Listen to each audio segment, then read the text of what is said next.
Em Santa Maria, no coração do Rio Grande do Sul, vivem histórias de adaptação, resistência e pertencimento. Este documentário revela a jornada de duas mulheres, Ala e Simone, que apesar de suas diferenças, compartilham um elo em comum: suas histórias com a Palestina.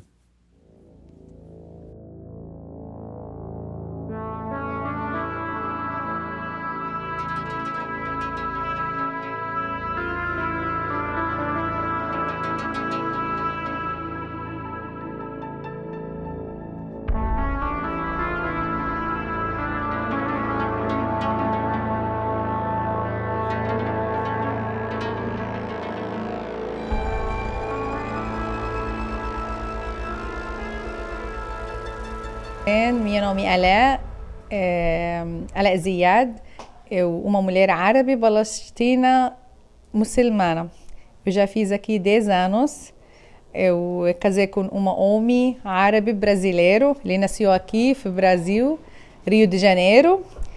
Aí ele fica 8 anos lá no Rio de Janeiro. Depois o pai e a mãe dele levam ele à Palestina para conhecer a família dele. Ele fez 15 anos lá, depois viajar aos Estados Unidos. Aí mora lá 40 anos, que a idade dele 55 anos, ele desceu à Palestina para procurar noivado ou casar. Lá na Palestina, minha jeito, minha religião, que a gente casou, fica 3 dias. Primeiro dia noivado, segundo dia uma festa, o terceiro dia casamento. Para que festa? O primeiro dia só mulher e dentro do salão de festa, o homem só noivado. Minha esposa estava única homem dentro do salão, tá? Aí 3 dias, cada dia uma festa, um vestido, minha família, a família dele, tem comida, tem lembrança, a gente dá para a família de minha esposa, minha família. Aí a gente acaba mora depois que casou 1 mês lá na Palestina. Depois ele fez para mim uma visita, vem aqui a Rio de Janeiro 1 semana, depois a Santa Maria com minha família, tem minha primo pai, primo de minha mãe aqui em Santa Maria. Aí a gente entrou em 2014, primeira bebê gravidez de Cidal, eu tenho 3 crianças, primeira Cidal, Sanadi e Sila.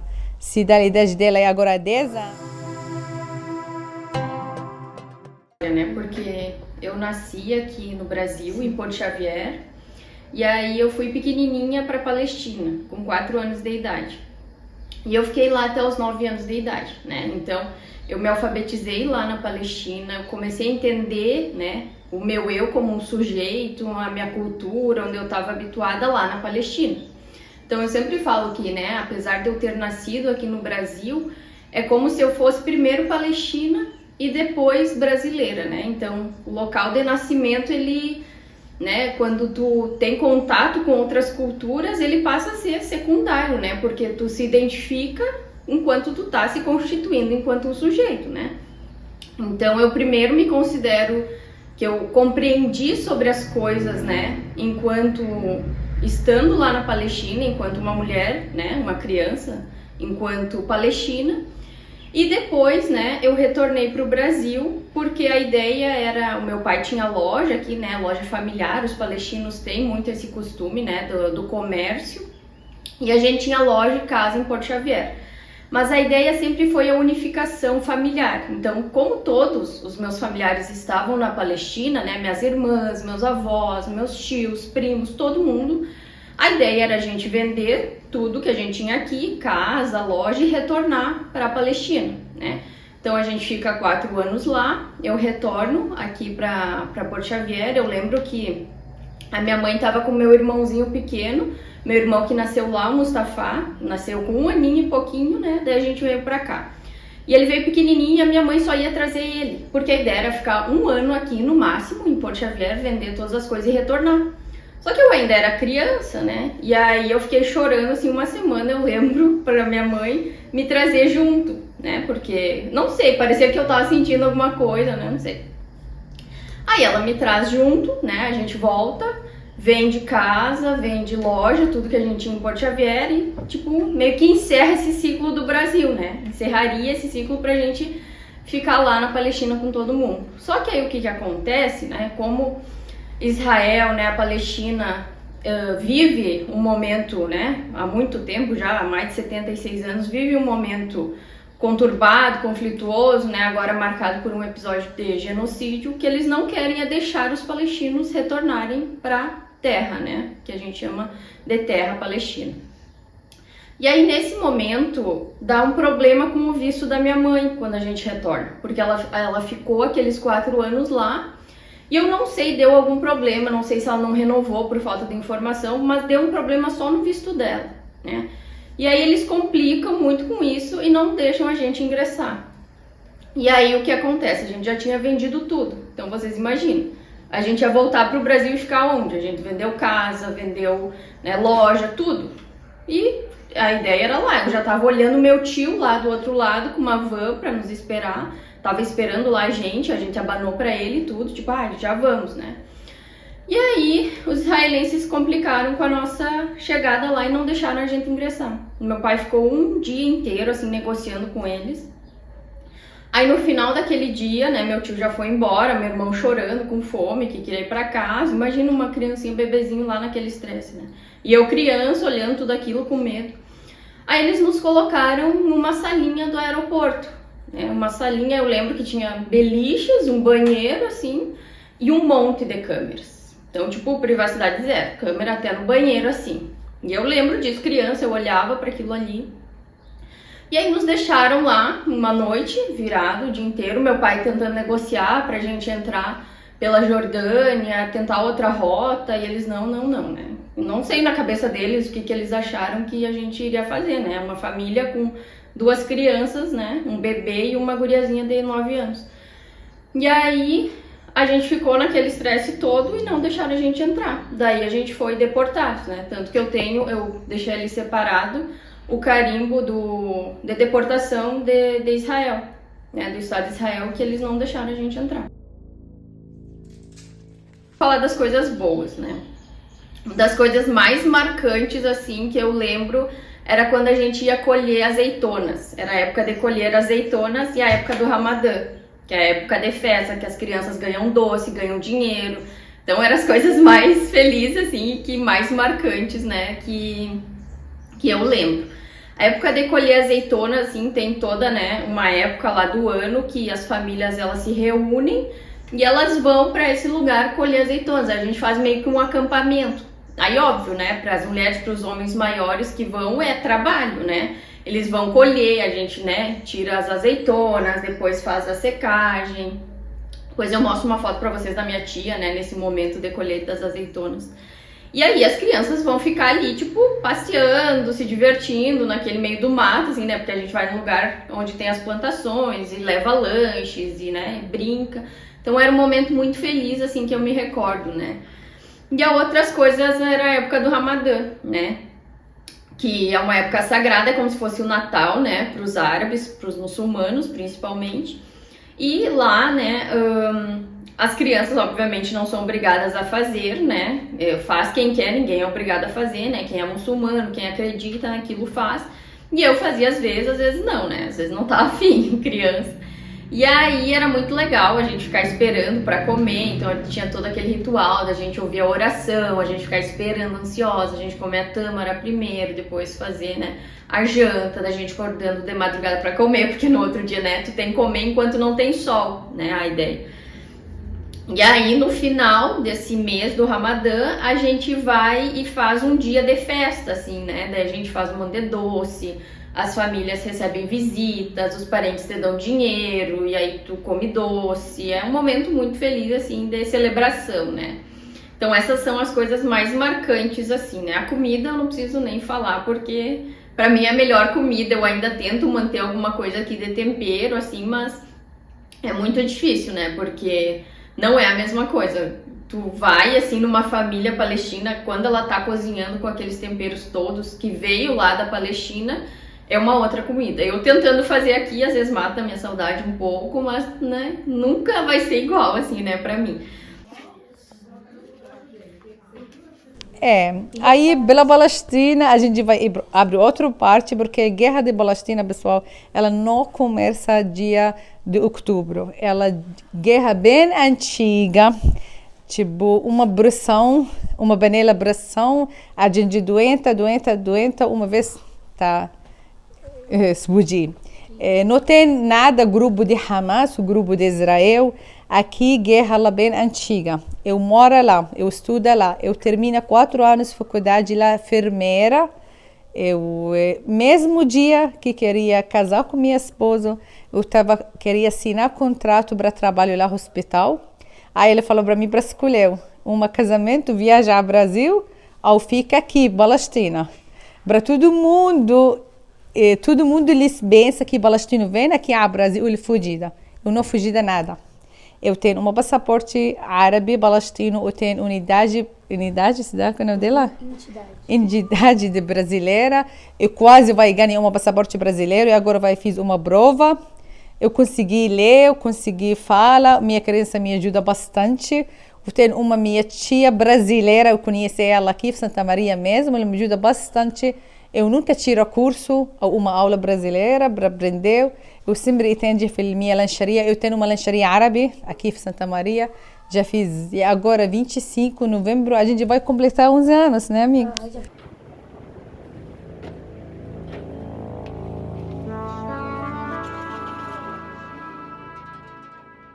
Tranquilo. Lá onde eu moro, lá também longe da faixa de Gaza. Eu moro na cidade, o nome dela Nablus. Eu estudo em Ramallah, uma cidade tipo 15, 20 minutos longe da minha cidade. Eu sempre incomoda Israel, todo dia incomoda, não um dia livre. Todo dia que saio da minha casa até chegar à minha faculdade, ele se incomoda. Entrar no carro, lá na Palestina é difícil que tem gente, cada um tem carro dele, a gente sai um ônibus, tipo 7 pessoas junto, paga passagem normal.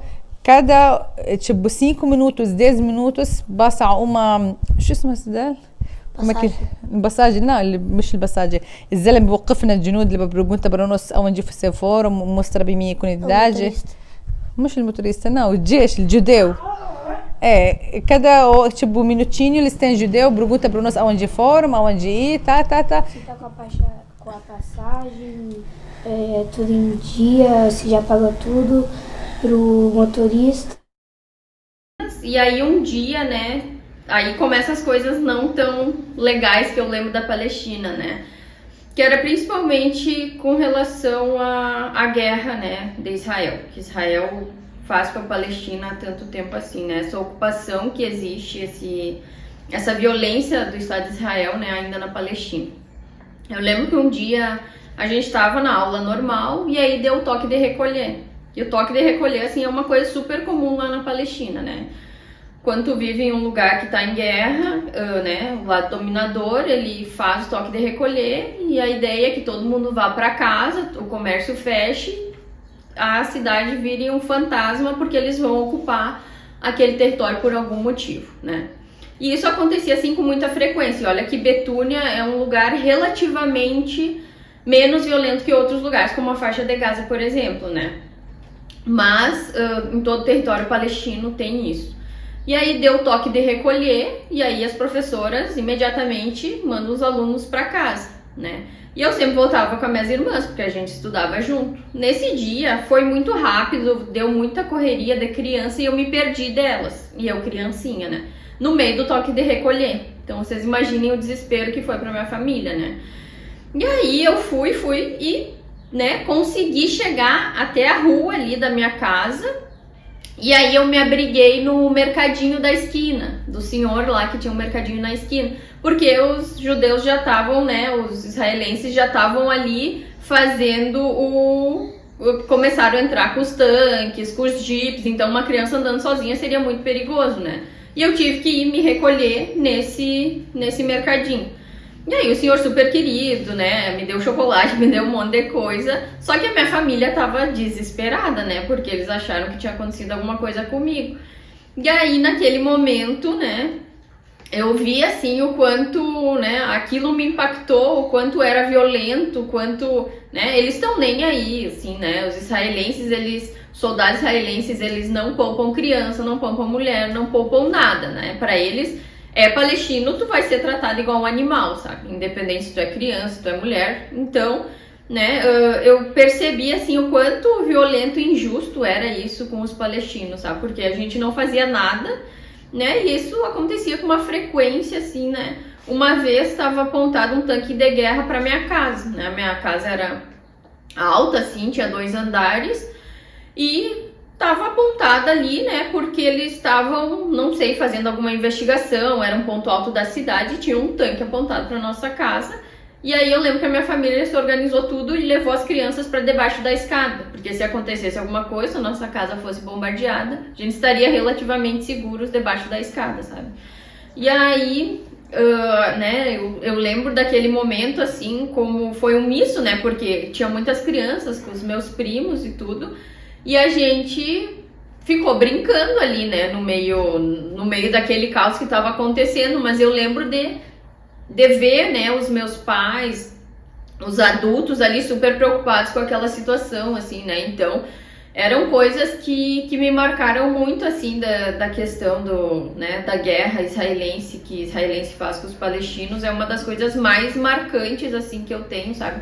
E por isso que eu tenho essa vontade, né, tive essa vontade de fazer uma pesquisa que falasse sobre isso, porque de fato o que a gente sabe, né, o que chega aqui para o Brasil não é nem 1/3, assim, né, não é nem 1% do que de fato acontece lá, né. Se tu vai pegar qualquer autor, qualquer pesquisador que fale da Palestina, ele vai falar que é muito diferente tu ler alguma coisa sobre, né, o genocídio, sobre a guerra, sobre estar lá, sobre a ocupação da Palestina e tu ir lá e vivenciar aquilo. Porque é uma coisa assim que não tem explicação, sabe?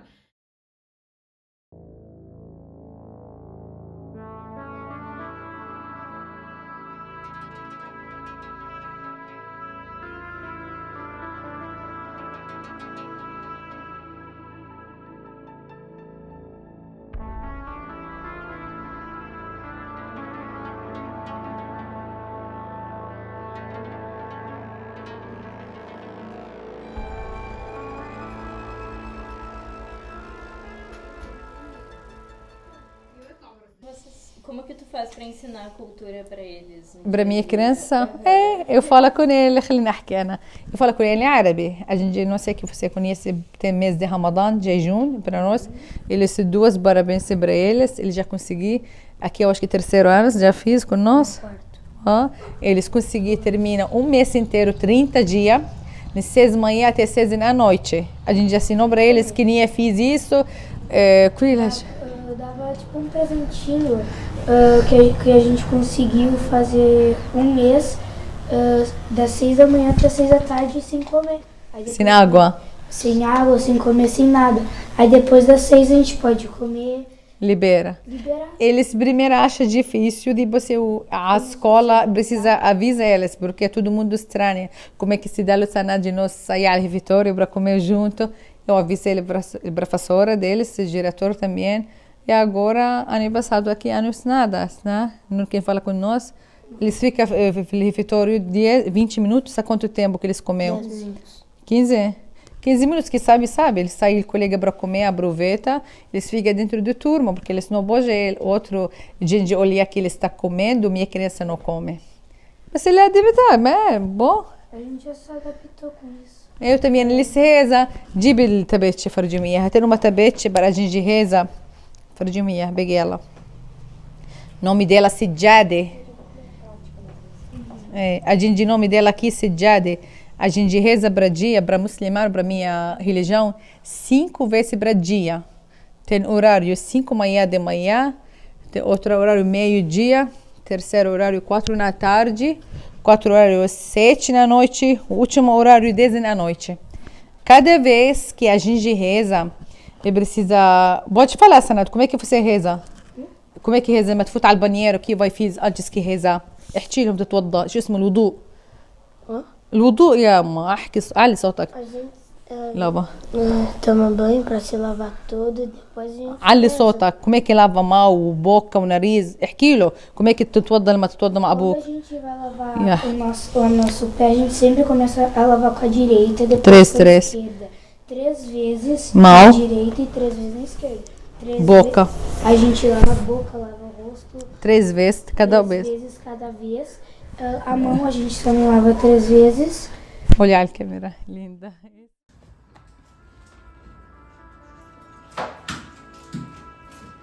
Aqui é o meu nome, Simone Munir Dahla, o ano.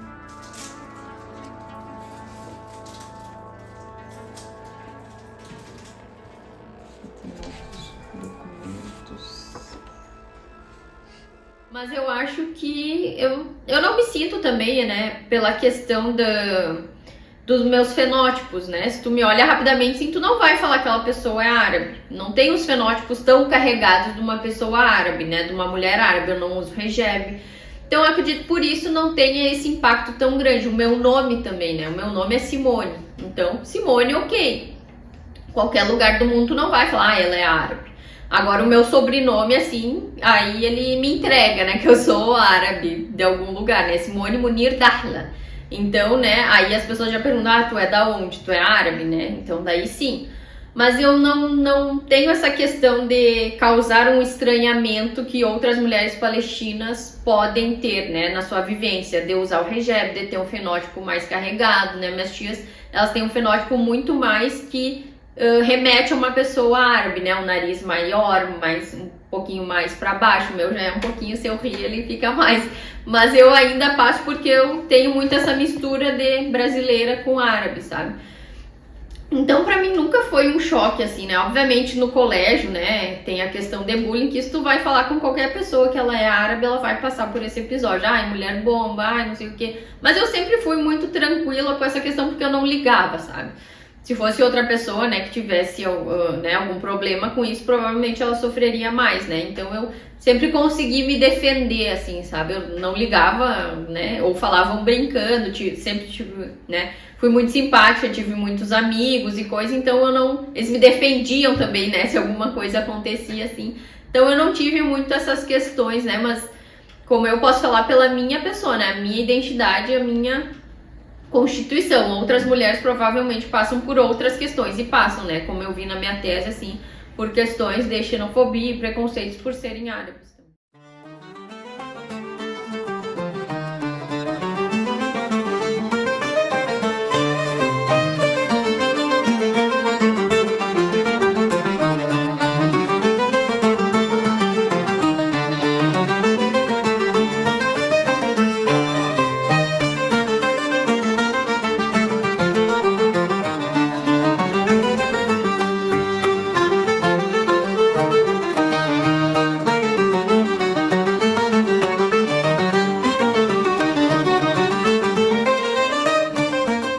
A história de Ala e Simone é um lembrete de que identidade não é um lugar, mas uma jornada. No Brasil, elas criam novos laços, enquanto mantêm viva a essência da Palestina em cada detalhe de suas vidas.